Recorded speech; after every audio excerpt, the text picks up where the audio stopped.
Welcome to the World Builder's Anvil, episode 335. These are the days of your fantasies.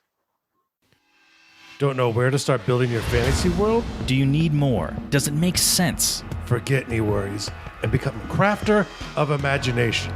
This is the place where we will prime your mind. Now, it's time to heat up the forge. Break out the mithril ingots and hammer. Welcome to the World Builder's Anvil.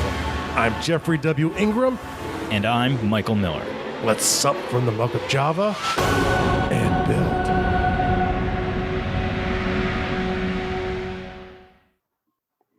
Welcome to Pine Hills Valley. I'm Jeffrey W. Ingram. And pining for my lost love, who's in a coma after she fell in love with her doctor and cheated on me and had my brother's baby, but also is remorseful about all of these things. But because she's got amnesia and she forgot who I am, I'm still trying to sort it all out. I am Blake Davenport. CIA agent who was once abducted by aliens. Yes. I am Michael Miller. Okay, this is going to be kind of a fun episode. I think I'm going to start using that as an alias, though, Blake Davenport. That's a good one, yes. Pretty good one. So Jeff threw a curveball at me this morning. Today we're talking about soap operas. Now, we're talking about the impact on genre fiction. If you're a fan of serial genre fiction, there is no doubt that you've become familiar with soap opera formulas. And really, if you like any American-made drama television show, then television show specifically, you like soap operas, because what American shows do is they make a show and they're like, oh, everyone liked it? Pump out another 5 seasons. But usually it's pump out another season. Did they like that season? Great. Pump out another season. Mm-hmm. Whereas a lot of British shows specifically, like a lot of the BBC stuff, they write a complete story. And if it's 10 episodes, it's 10 episodes. If it's 6 episodes, it's 6 episodes. And that's it. Well, I think you're seeing too now with like sort of, I call this the Netflix dilemma. They're like, you're going to do 10 episodes on a storyline. And the storyline might make a really good 3 or 4 episodes. So they have to fill out, to meet the contractual obligations to have the correct number of episodes. And it's very simple and easy to fall into a soap opera. And really, if you're younger than me, I don't know if this is even still a negative stigma. Like for people as old as me and older, soap operas ruled daytime television for a long time, and they had a very negative connotation. And actually, when I was a kid, it was one of the few places you could find some really stimulating supernatural and science fiction story plots, because they would start to run out of things to talk about, and they would fall into demons and aliens anyway. Somebody would come back from the dead. It would, he was captured when he was a CIA agent. Because Martha cheated on him, he was there, and it happened, and it was sad. And typically they were kind of mocked a bit for being melodramas. Yes, it's really what they are. And telenovelas, I think the new what was the American soap opera, I think telenovelas kind of fall into now, where that very high drama, over delivering performance, and that's a lot of what old American soap operas got. You'd be like, oh, well, those people aren't great actors. Oh, well, it's like soap opera actors. Opposite. Well, but now it's like, I look at some of that stuff and it's like, these people really were putting in the time. Like they really were, doing the work. Any emotion, the level the director asked them to do at any moment. And it's funny because in science fiction and fantasy today, whether you're into Stargate or Battlestar or whatever the big one you watched was, a lot of the stars that come out of daytime soap operas end up doing genre fiction. And a lot of times, like wasn't Buffy on the television show? I believe she was a soap opera star. I think you might be right about that. I don't remember for certainty, but it's I in think my you might be brain, right about which that. means there's a 50% chance it's right. But the idea is a lot of times said every politician ever. when these actors aren't in a rush, and there's more time to work to develop the story and develop the characters. You go, wow, these people are amazing actors. You watch them when they're on the daytime soap and you think they're a cheesy actor. It's really, they're just following the cues. And there's probably little to no retakes, because back in the day, at least, these things ran pretty much 365 days a year. It was one of the few things that you could get a new episode all the time. And the whole thing, the whole old joke, it was like, oh, well, those are my grandmother's stories. Well, that's because grandma had time every day to sit down and watch TV, and in the middle of the day, Days of Our Lives, all my children. What were there? A couple of big ones there. Days of Our Lives. Well, I just said that. But there's a couple other. What was that? There was General Hospital. General Hospital. I was going to say there was a doctor one. That's it. General Hospital. Like, these were like the big three. They were always on, and there were a couple other ones that came in. I actually got into a show called Loving, and like, I was like, I can't believe I'm watching soap operas, but I got into it. I was way into the storyline for a little while there, for like, I don't know, like a season or two. I was like, I like soap operas. I got way into it. Yeah. When I was in the service, one of my buddies, this is a hardcore combat arms scouting unit. He would have his family tape on VHS Days of Our Lives, which is the reason why that one always comes to my mind. And they would ship it over. And then we'd get something, when you're a soldier and you're stationed overseas, especially back before the days of streaming internet, anything you could get, like, Good Housekeeping magazine, anything that would connect you back with America and what's going on, you would latch on to and overuse until it would die, because that's all you had. And I imagine there was probably a lot of sharing of that too. So you probably, a lot of sharing. Oh yeah. But when he would get his tapes in, you'd have half of our platoon. That's what I was about to say. In this dude's room watching Days of Our Lives. That's right. That was going to be my guess. Yep. That's pretty funny. So it's really funny, but good times. But, so before we go further, what would you define? How would you define a soap opera? Like, what is a soap opera? For me, it's really, and this is from doing research on I think the Oxford Dictionary, but it's essentially, it's a show that follows the daily events in the lives of the people. That's the focus. It's the fact that it's daily and that you don't skip.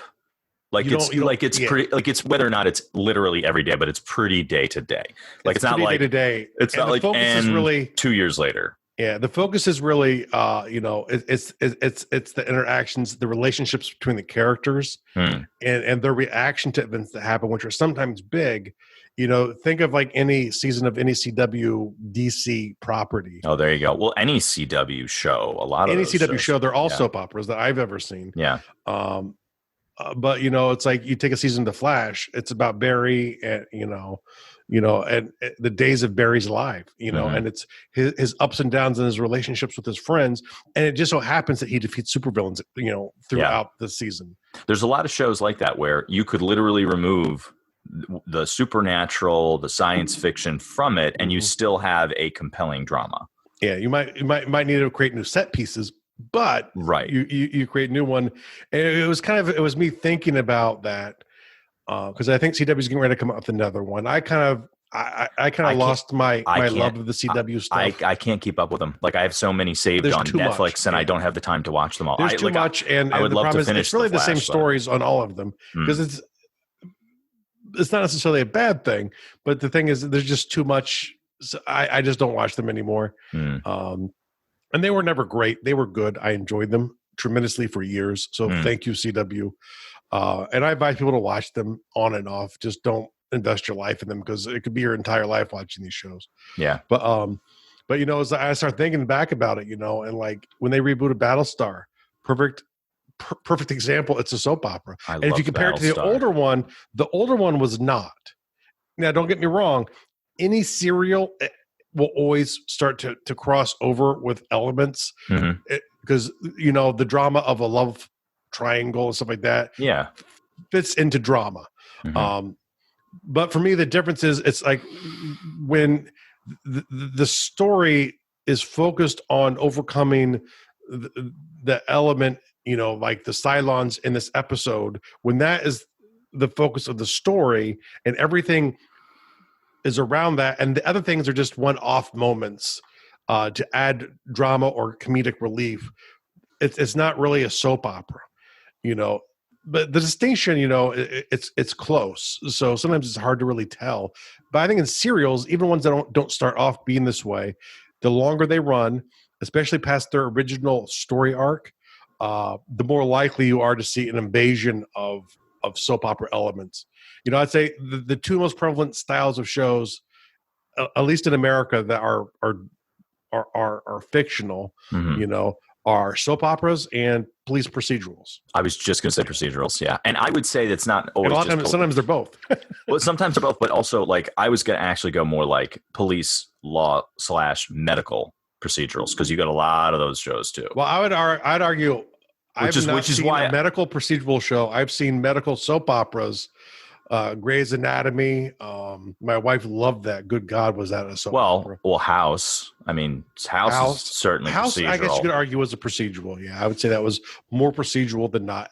It started turning into a soap opera as it went on. But I think a series always has that issue because you start running out of the big storylines, and how many times can you put your finger into a book of exotic diseases and pull out something completely fresh to have the team figure out. Yeah.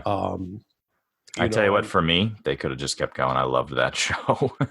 Yeah, but it was the characters, right? Oh, yeah, absolutely. But for me, it usually is. And I think that that's a big part of soap opera. It's not just that you have that storyline, but you latch on to characters that you either identify with or you love to watch. Like Sarah and I are currently watching a Grey's Anatomy spinoff, Private Practice.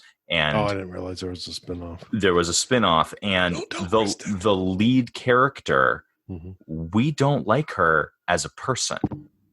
Like she's good as a character because she creates drama and what she does is interesting. She's the fulcrum of the show, right? Yeah. But she does some awful things. Like her morality when it comes to her profession is great, but her private life morality is not good. She makes some bad decisions that we're like, that's an awful person. Like, why would you do that to somebody? Like, why would you know what I mean? So it's like, it's funny because versus the show that it started off on Grey's Anatomy, we really like the lead character. The lead character is a good person and tends to make some pretty solid private life decisions. So it's an easier character to latch onto. But it's like, with these stories, I think that's everybody that's true of any story, is that the person who's going to enjoy it and continues to enjoy it is latching onto something. And and for me, it is usually characters, not necessarily storylines. I like to see a strong character doing something and making interesting decisions like that. I gravitate towards. You had something that I saw in here. You have a little notation here where it mentions radio drama series, and that's kind of I think where it started. Yeah. Well, yeah, I wanted to talk about that for a second because the old serial radio dramas are great. They're obviously very dated at this point, but it is in recent years, with the advent of the podcast, it is definitely what's the word, like resurfaced, like they've resurrected this form, this delivery system, this delivery system of story. And I would probably have to say I actually haven't been listening to it in a long time because they actually created a new series and I haven't started it. But there's a really great one called We're Alive, and it is a zombie apocalypse podcast radio drama. It is fantastic. And what's actually an interesting, I would shout out to my very good friend Ellie. He and I talk about like nerd stuff all the time. We became friends playing Magic the Gathering. But he actually has and you end up talking about nerd stuff. That's I know, shocker. So he's phobic of biting, like the visual of a person biting a person. Like he can't watch that. It bothers him. But that show was perfect. So he loved. It's called We're Alive. We're Alive. Yes, We're Alive.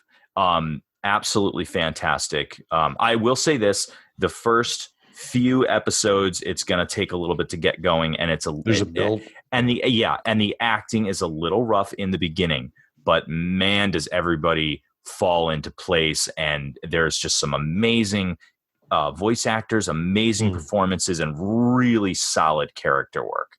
So if you want to get into a really great drama, when you're done listening to our show, always finish listening to our show first. Go download We're Alive. We're Alive. That's right. And then the thing I like to, when you pick a medium and you take away an element, whether it's writing, whether it's radio, you start taking away elements that people have in their normal lives. It actually forces what's left to be better. Because what do you mean by taking away an element? So essentially, say if it was a TV series, you would have visual that people could help connect to, and you could kind of use visual to help distract if the acting or story isn't as good. But when you take away the visual, it forces the remaining parts to be better, or the show to be obviously worse. Yes. It'll show its warts much easier. Yeah, either make it better or people are not going to listen. Yeah. So, but it's like me. One of the things I grew up loving. Actually, I had the old cassette. Dating myself a bit here. The old cassette series of the Shadow radio dramas. Do you really? I don't think I've ever listened to the Shadow. I'm aware of it. I had them. And I don't remember when, but they've disappeared along the days. But I remember listening to those, and they were wonderful. I am confident you could get that on. I'm sure you can get it on MP3 like via download at this point. Yeah, I'm sure you could. Who knows what evil lurks in the heart of men? The Shadow knows. Some great stuff, but the idea of the serial and the soap opera sort of came out of those old days.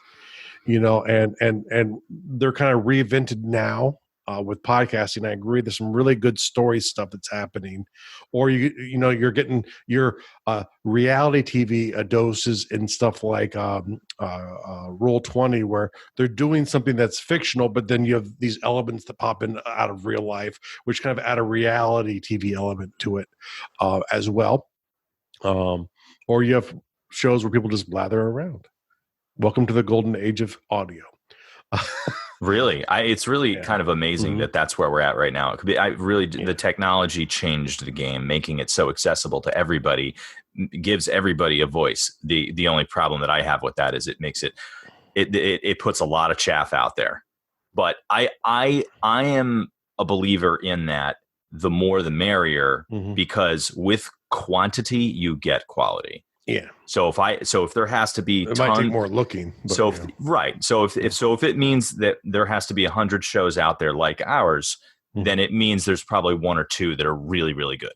Or for the listener, that's right. Definitely one in this genre.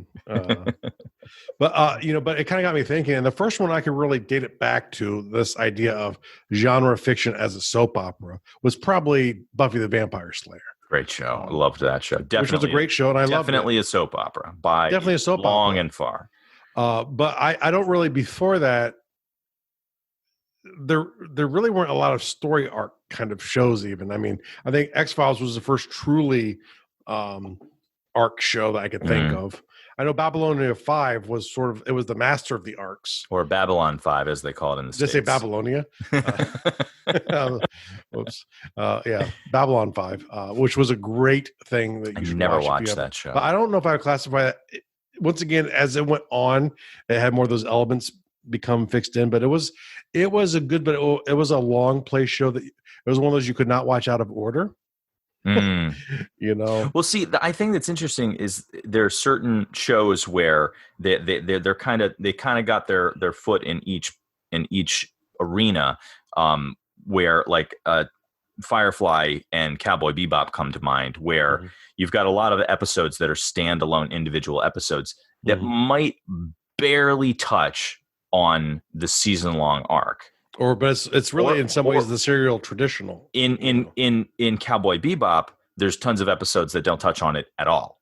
Yeah. Like there's really actually very few. And then it comes to a head more towards the end. Yeah. In Firefly, I'm sure more would have occurred, but same sort of thing. Like they might barely make a reference to the people that are after Summer, but you'll have episodes where they don't even touch it at all. And I think that that's a hallmark of this sort of delivery system where you have episodes where all it is, it might be an individual standalone storyline, but it's character work. They're trying to teach you who these people are. Exactly. Like, how many episodes of any given show can you be like, there's this one episode where it's just about this one character and what they deal with. And I love that episode. And Simpsons have been doing it forever. They'll just take one of their characters and follow that character throughout their existence in their day. And you're like, oh, there's like, that character does all these things that we never knew about, you know, when they pop up and thought say it was the guy serving drinks at the bar. Exactly. That guy pops up and says a few funny lines, and that's about that. But then the Simpsons will be like, no, we're running out of stories too. So now we're going to just dive on this one obscure character. And it's like, okay, well, that has nothing to do with an overall arc. Not that I would say the Simpsons tends to have any arc, but they not just them, but other shows will jump onto the one character, and it's, again, we get back to character. For me, it always comes back to character. Yeah, and it's sort of the idea of the serial, and this is one of the things where it's good and bad, you know, because sometimes it's kind of relied on, like, we're just gonna have to create 6 episodes that aren't related to meet our episode quota. It's like the last season of Daredevil, I thought, was very much that, where there was probably half of the season was actually the storyline, and half of it was really boring because they took the first idea and they took a mortar and pestle and ground it up. I guess to make sure you didn't miss it, but I found the first half of the last season very boring. But then when they started actually getting into the story, it got really good again.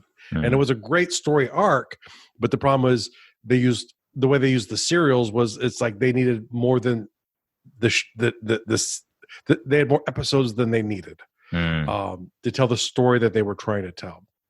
And sometimes it works really well sometimes, but sometimes this is also why you think shows are slow. You know, like why you usually have to give shows 3 to 6 episodes to judge them when they start off, because a lot of times they're trying to introduce you to the characters and understand what that initial collision, which will change the life at the beginning.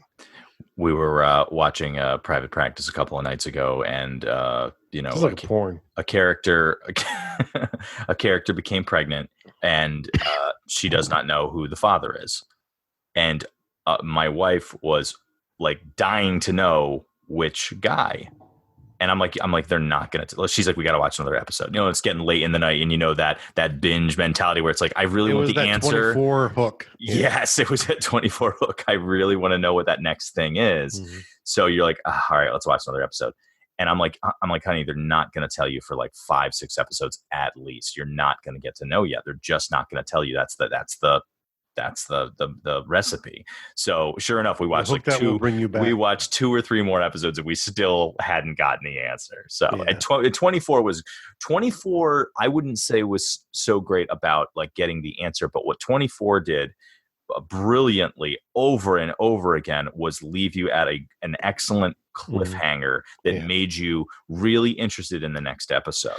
Well, the thing was, it made it work even better on the television format, and very dangerous in the Netflix format. Well, exactly. Yeah, I was just going to say that. It's like, it was hard to stop a season. I mean, later on when they started, you know, once you got past nuclear bombs going off, it had issues. But once again, there's some things you just can't ever top.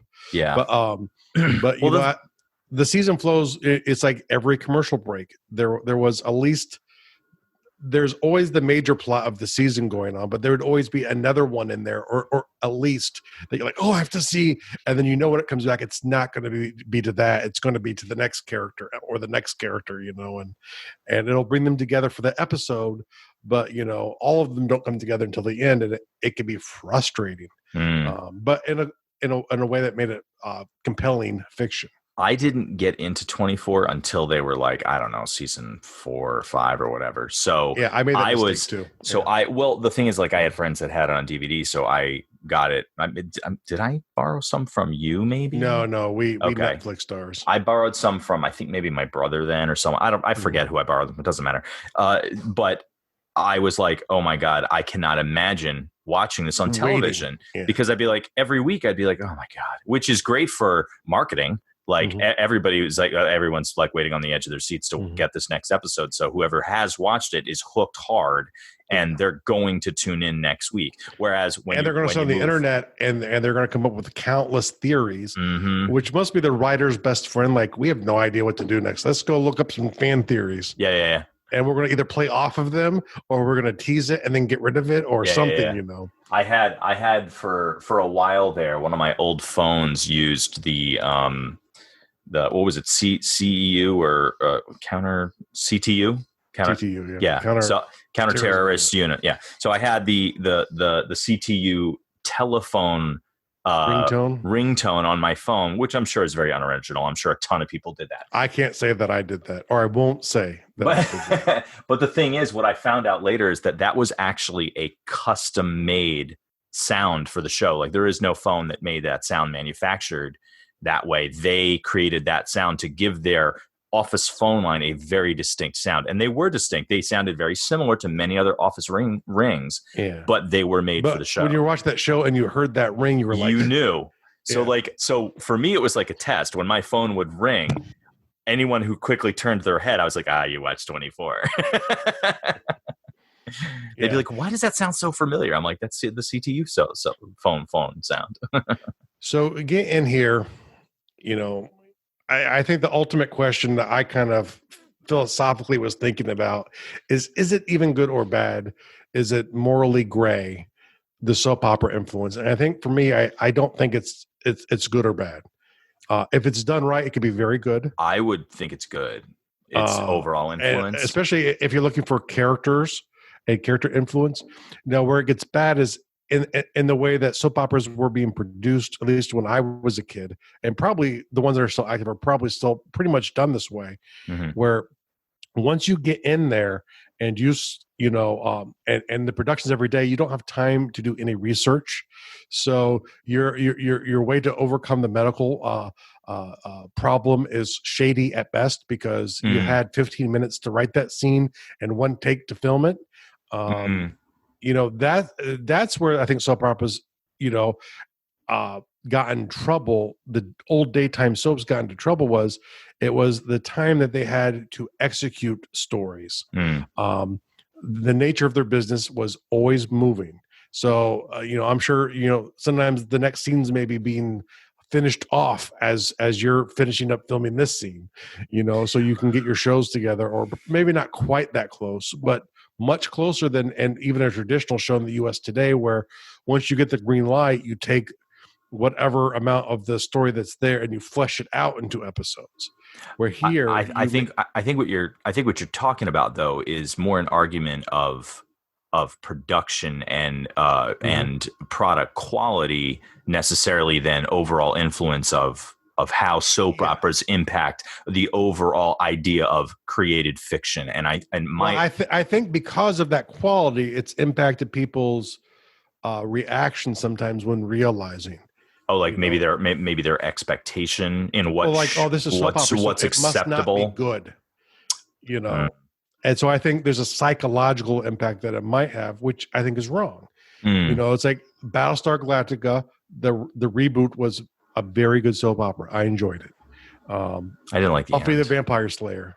It got stupid. I think the writer's strike had an influence on that. Oh, that's what it was. That was a part of it. It definitely took a big shift down. Yeah. My wife loves the ending of Battlestar. I did not like the ending of Battlestar at all. Well, the ending itself was irrelevant. The whole last season was bad. But once again, I judge the show from the parts I love. So it was excellent.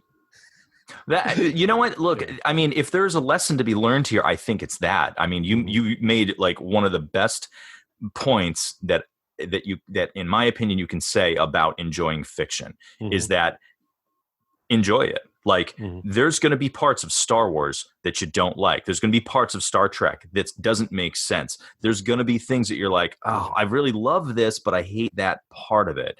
Don't get stuck focused on the hating part of it. Love what you love. Like really enjoy it. I was playing before we started the show. I was talking about playing cards with friends at a gathering last night. So it was only 4 of us. So not like a big gathering, just another couple. And so we're, still COVID safe. And we played a card game. And during that, my friend Chris was talking about playing Destiny, because he and I play Destiny all the time. And he was playing, and there was this kid who was in the clan who was just there. He was in a party of about Destiny 6 people. Clan. Yes. Yeah. So this is the clan that Chris created, and he's very inclusive. He basically invites anyone he runs into in the game in. So he's playing, and he's got like a friend's son and a bunch of his friends. So it's basically a bunch of like 14-year-old, 15-year-old boys and, you know, my 50-year-old buddy. And they're playing and talking, and Chris is just being quiet. And he's noticing one kid really verbally bullying all the other kids, but not necessarily bullying them per se, but basically bashing. Like, this one kid was brand new to the game. He had just gotten it like days ago. And he's like, well, what armor should I get? What weapon should I use? What should I use this? Should I use that? Da, da, da, da. And this kid is like, don't use that. That's stupid. Oh, that sucks. And no matter what anybody said, it wasn't good enough and it was bad. And he was just bashing it. And the kid's like, well, how should I play? And finally, my buddy Chris had enough, and he blasted this kid. And he's like, look, just play it the way you want to play it. Don't worry about, don't listen to this kid who's telling you this sucks, that sucks. Don't use this. Don't use that. Use what you like. He's like, you can't ask me what you should use, because you should be playing what's fun. So if this thing is fun, then enjoy that thing. He's like, I hate fusion rifles. If you love fusion rifles, have a blast with them. You know what I mean? And that's the point. And I think that's how all fiction should be absorbed. If there's parts of it that you don't like, okay, let it go. But if there's something that you love, like there are things where I've watched a whole movie and only enjoyed like 2 minutes of it, like 2 minutes of amazing story or amazing performance or that moment that made where it was like, wow, that most of that movie was terrible, but this one moment really speaks to me. And that makes me love that thing. Like, sure, there's lots of things in soap operas to be criticized, but there are some things in soap operas that are genius. And I think that they have really contributed to making the rest of, you know, the fictional and TV delivery system be better. And I think it's like a great minor leagues for high production actors too, because essentially you get to practice over and over and over again, every different emotion. You bet. And then when you see someone like Buffy come in and you start hearing stories about them on the set, and they come in and they're supposed to cry, they're supposed to do this or that, at that moment, they can just nail it every time. But it's because they were at the bat, at up the plate, swinging away. And maybe, you know, if you got to watch it in the lower quality production, you know, she wasn't ready, but at the point where she hit the prime time, she was ready, and she helped really deliver that show. She, you know, the show would have not been the same without her. It's amazing. The actress, not absolutely. It's amazing to watch a show and you see like, okay, so someone's delivering this great line and they just start crying at the precise and perfect moment. Now we're at a point now where in movies, they sometimes CGI that stuff. Yeah. But when you watch most stuff, most of the time, they're really crying. They're just, especially if it's television. And here's the thing: what if that take wasn't quite right, or it wasn't something? You know, sound was off, or whatever. They're like, all right, going again. Now that person has to find that moment again and shift their emotion again, and cry at the moment they're delivering the impactful information. So they have like a soliloquy where they're going for like 2 minutes straight, and then at this one moment where they're revealing something big, they got to cry right there. And they do it, and they didn't just do it once. You hear stories where they're like, and they got it on the first take or on that one take. That's the exception. That's not the rule. It usually happens after they do it a time and time and time, and like they don't nail it. I usually only ever got one take, but they would actually get someone else to do it. But. Well, on the flip side of that coin, you're also doing it on stage, and they don't give you a second take if you mess it up. The joke I was going for was more like, okay, can we get someone else in here, please? Oh, because they'd only give you one shot at it. Oh, that was really bad. You get out of here. Crushed it. Go home. That was so good. Just go home. Okay. So is there anything else that we want to, say in closing about how awesome soap operas are? Or how bad soap operas are? Yeah, I don't think, I think you actually summed it up kind of well there. It's find what you like, do it. There's an audience for it. Your point.